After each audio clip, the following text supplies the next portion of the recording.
I'm Kevin Lee, and let's queer up world news. What homonationalism means and why it's back in the spotlight. Here's a term you may be hearing more often in political debate: homonationalism. Just days ago, Spiked claimed the concept is on the rise, linking it to the idea that across Europe, gay voters are moving rightwards. But what does it actually mean? The term was coined in 2007 by Rutgers University scholar Jasbir Puar in Terrorist Assemblages, Homonationalism in Queer Times.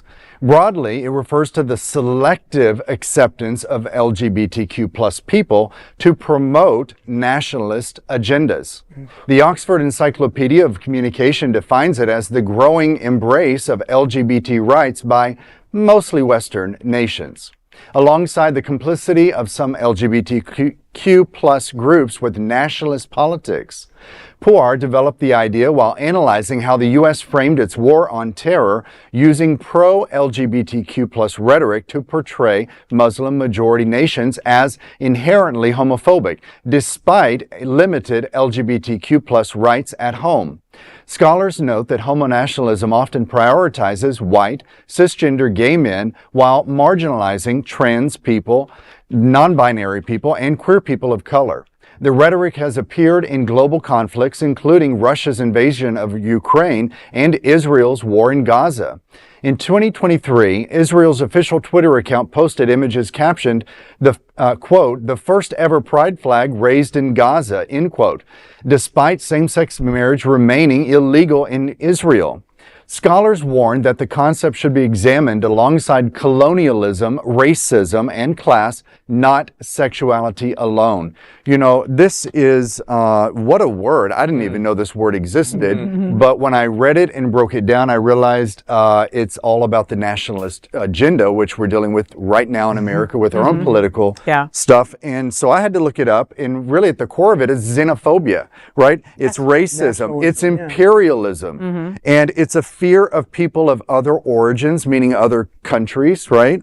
And so at the core of a lot of this homonationalism is targeting the concept of homosexuality and somehow obscuring it with anti-immigration topics, which is bizarre.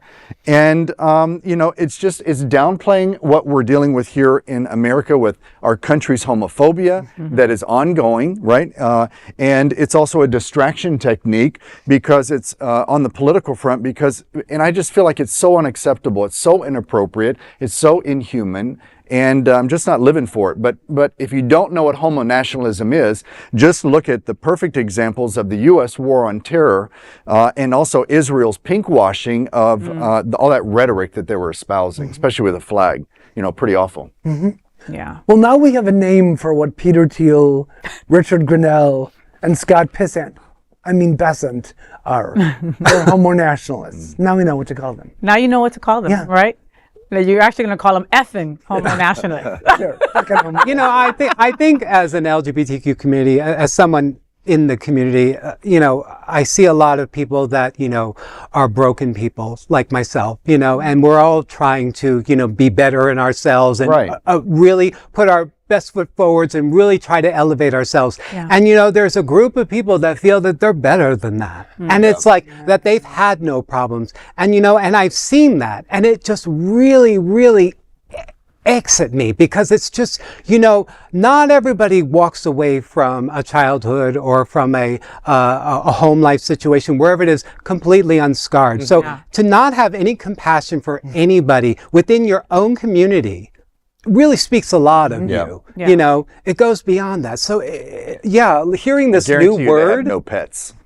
Also, and you no know, heart. And you know, I don't trust. And you know, I don't trust anybody without a pet. I know. You know that, Kevin. I'm telling you. I guarantee you. No heart, no pets, all that. Wow. Well, you know, folks, this is a reminder that rainbow branding doesn't automatically equal justice, you know? When LGBTQ rights are selectively embraced to justify nationalism or exclusion, that's not progress. That is freaking politics all the way around. 100%. And it's just not, it's just not fair. You know, well, there is no other queer nonprofit media platform like this in the entire world. Support our LGBTQ stories by sharing them and subscribing to Queer News Tonight.